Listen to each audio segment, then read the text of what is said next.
United ဆိုအမှန်ပြန်လေကြိုဆိုလိုက်ပါဗျ Manchester United တင်တဲ့ Tottenham Hotspur စီတော့တစ်ဖက်ကို2ဂိုးဆိုရရလက်နဲ့အတူတည်ကြခဲ့ပြီးတော့ဒါတယောက်တစ်မှတ်စီနဲ့ကျင်းနေခဲ့ရတယ်ပေါ့ဗျအနိုင် United တို့အနိုင်2မှတ်ကိုမယူနိုင်ခဲ့တာတော်တော်လေးကိုကျွန်တော်အားမရတဲ့ထဲပါတယ်ဗျမင်းကဒီပွဲကသူတို့ဥဆောင်ကိုအနေထားနဲ့ပွဲကိုထိန်းချုပ်ပြီးသူတို့ကစားနိုင်ခဲ့ရမယ့်ပွဲတစ်ခုကို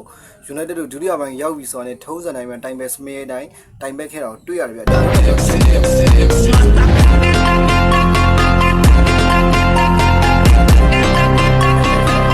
ဒီပွဲမှာကျွန်တော်တစ်ချက်ကြည့်ရမှာဆိုရင်ကျွန်တော်ကိုသမားလက်မဲကလုံးဝဒီပေးကို2ဂိုးပေးခဲ့ရတယ်ဆိုရင်ဒီဂိုးတွေကလုံးဝသူကာဝယ်လို့မရအနေထားတစ်ခုဖြစ်တယ်ဗျာဒီရှေ့ဂိုးဒီမှာသူတော်တော်လေးကိုဂိုးပေါက်ကာဝယ်မှုတွေရှိခဲ့တယ်တော်တော်လေးလက်မဲကောင်းလို့တာပေါ့ဗျာပလင်ရမယ်ဆိုရင်ဒါပထမပိုင်းပွဲစဉ်တော့ဒါသူခြေထောက်ကထွက်သွားတယ်ဂိုးပေါက်တဲ့ဂိုးမအဲ့လုံးอ่ะเนาะဒါအဲ့တလုံးနဲ့ရှိရဗျမကွိုင်းရလည်းကောင်းခဲ့တယ်လူချောတို့ဘာလို့ကတော့ကျွန်တော်မပြောချင်ဘူးဗျာသူတို့လုံးဝ consistent မဖြစ်ဘူးတပွဲနဲ့တပွဲချေရလုံးဝအဆင်မပြေဘူးဒီ list ကတော့ဒါပုံမှန်တိုင်းပဲအရင်ကောင်းတဲ့နေတော့မပါဘူးတကိုးတော့တွင်းခဲ့တယ်ဒါသူပုံမှန်ချေစွမ်းပါပဲ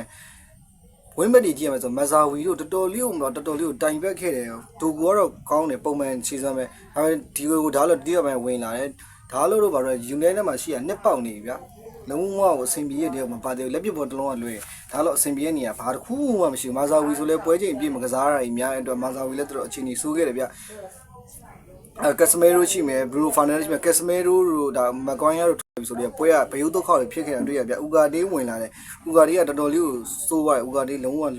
အခြေအနေမကောင်းခဲ့တယ်ဗျဥကာဒေးကဒူးတယ်တော်တော်လေးကိုလက်ဒူးလို့ဖြစ်နေတယ်ဒါပြင်ဘရူနိုဖာနန်ဒက်တို့ဘာလို့လဲအရင်ကောင်းတဲ့တဲကိုမပါဘူးရေးတော့ဟိုအားရတဲ့မပါခဲ့ဘူးဗျအာမက်ဒီယာလိုရှိမယ်အမူမိုရှိမယ်အာမက်ဒီယာလိုကတော့ပုံမှန်ခြေစတိုင်းပဲသူရဲ့ဖြတ်တင်မှုကနေအမူမို32မိနစ်မှာဥဆောင်ကိုတကူရရှိခဲ့တယ်ကုညာလည်းတိုင်ပက်ခဲ့တယ်ဗျာဒီအာမက်ဒီယာလိုနဲ့အမူမိုတိုင်ပက်ခဲ့တာကို3ယောက်ကုညာမှာတိုင်ပက်ခဲ့တယ်တိုက်စစ်မှာကောင်းလားဆိုတိုက်စစ်လည်းမကောင်းဘူးခံစစ်မှာလည်းတော်တော်လေးကိုအခြေအနေဆိုးခဲ့တယ်ဗျဒါရီချာလီဆန်တို့ပေးလိုက်ရတဲ့ဂိုးတွေဒီမိုက်တစ်တဲလို့ဆိုတာဒါ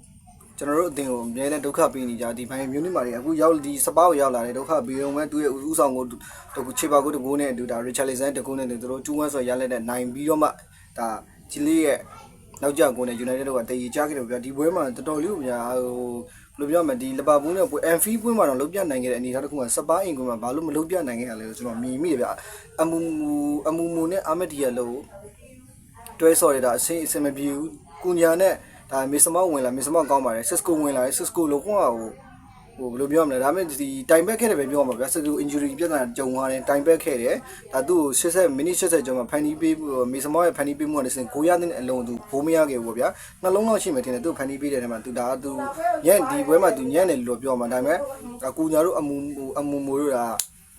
Cisco တို့ကစောက်ကြည့်အောင်မှာဖြစ်ပါတယ်ဗျာသူတို့ကအရင်စောပြီးတော့ကျွန်တော်ဝေဖန်လို့ပြစ်တင်လို့လည်းမရအောင်သူတို့ကဒါ improve လုံးဝ improve ဖြစ်ဖို့ရှိတဲ့ကစားသမားတွေပဲဗျာကျွန်တော်တို့ကြည့်ရမှာဒီကိုဓာတ်လို့ညစ်ပေါက်ပြီးတာအစမပြေတဲ့ကစားသမားတွေမဟုတ်ဘူးကျွန်တော်တို့ဂိုးကွာချချက်ကိုကြည့်ရမှာဆိုရင်စပါးဒူလက်ရှစ်10ချိန်ရှိတယ် United က9ချိန်ရှိတယ်ဒါ short target ကစပါး4ချိန်တက်ပြီးတော့ United တို့က2ချိန်သာတက်ပြီးတော့အခွင့်အရေး big chance မှာဒီစပါး3ချိန်ရပြီးတော့ United တို့က2ချိန်သာရရှိခဲ့တာကိုတွေ့ရဗျာ2ချိန်မှာ1ချိန်ဗျာ United တို့1ချိန်ဒါဂိုးရမဲ့အခွင့်အရေးနဲ့လွဲချော်ခဲ့တယ်ပေါ့ဗျာဒါကြည့်ရမယ်ကွန်နာမှာဆိုလဲဒါစပါး9ချိန်အထိရရှိခဲ့ပြီးတော့ကျွန်တော်တို့က3ချိန်နဲ့ရရှိခဲ့တယ်ပေါ့ဗျာကျွန်တော်ဒီပွ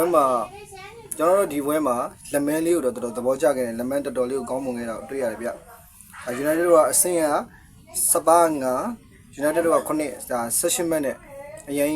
်မှတ်ကွာချတဲ့တော့မရှိခဲ့ဘူး16မှတ်ဒီပဲဒါပေမဲ့9ကွာချချက်တွေအရင်များလွန်းနေတဲ့အတွက်ကြောင့်အဆင့်ကဒီလိုပဲကွာသွားခဲ့ပြီဖြစ်ရတယ်ပရိနှစ်ပတ်ပင်ကြောင်းမဲ့အနေနဲ့ဒါEverton တို့ Crystal Palace တို့ West Ham တို့ဒါWolverhampton တို့ဘုံမောက်တို့ဒီအသင်းတွေနဲ့ကစားမှာဒါဒီအသင်းတွေမှာအဆင်ပြေမယ်လို့ထင်မိတယ်ဗျတပတ်မှတပွဲကင်းရတဲ့ပွဲအနိုင်3မှဘာလို့မယူနိုင်လဲဆိုတော့အမိုရီကိုကျွန်တော်မေးခွန်းထုတ်စရာကြီးအများကြီးလည်းရှိတယ်အမိုရီမကောင်းလို့ပြောတာမဟုတ်အမိုရီကောင်းနေတယ်တိုးတော်လဲဘာကြောင့်ကုညာနဲ့အငုံငုံနေရာတွေချိန်ပြီးကစားခဲ့ရလဲဒီနေရာတွေကဘာလုပ်တာလဲအဲ့ဒါကြီးအမှန်ကဆိုကျွန်တော်ဒီစပါးတွေကိုကျွန်တော်ကောင်းကောင်းနိုင်ခဲ့ရမှာ10ယောက်17ယောက်ရော့နေတာ injury ပြဿနာဖြစ်ပြီးတော့ Richarlison ကိုသွင်းသွားတယ်ဟိုမဖြစ်တဲ့အလုံးကြီးဗျတကယ်ပွင့်နေမြောက်ဒီဘွဲကနိုင်ရမယ့်ဘွဲတစ်ပွဲလို့ကျွန်တော်မြင်မိတယ်ဗျအရင်ကွာချီကွာဟာနေရတဲ့လည်းမပါဘူးဗျသိရမလားပွဲဟိုလားရင်တစ်ဖက်သက်ထိန်းချုပ်ထားတာလည်းမရှိဘူးလားကျွန်တော်ဒီပွဲကိုကြည့်ရအရင်စပါးဘက်ကထိန်းချုပ်ထားတာလည်းအဲ့လောက်မဟုတ်ဘူးဒါ United တို့ဘက်ကဒါတော်တော်လေးကိုချိန်နေမကောင်းစုပ်ပြက်ခဲ့တယ် United နောက်တန်းလည်းညံ့လို့တိုက်စစ်ကောင်းလာဆိုတိုက်စစ်မှလည်းအချင်းမပြေခဲ့ပြဒီပွဲကူညာတို့မှလုံးဝဖြစ်ခဲ့ဘူးဆက်စကိုလည်းအလုံးမဖြစ်ခဲ့ဘူးဒီပွဲကြီးက ဟိုညီကိုဆွေးနွေးကြအောင်ဒီဘက်နဲ့ပတ်သက်ပြီးဆွေးနွေးကြအောင်ရှေ့ပွဲတွေကြရင်တော့အဆင်ပြေမယ်လို့ကျွန်တော်မျှော်လင့်မိတယ်ဗျရှေ့ပွဲတွေကအရင်တဲ့ဒုက္ခကြောင့်ပဲပွဲတွေတော့မဟုတ်ဘူးဗျညီတို့ဒီဘက်နဲ့ပတ်သက်ပြီးဆွေးနွေးကြအောင်အားလုံးကျေးဇူးတင်ပါတယ်နောက်ဗီဒီယိုမှာပြန်တွေ့ပါမယ်ဗျ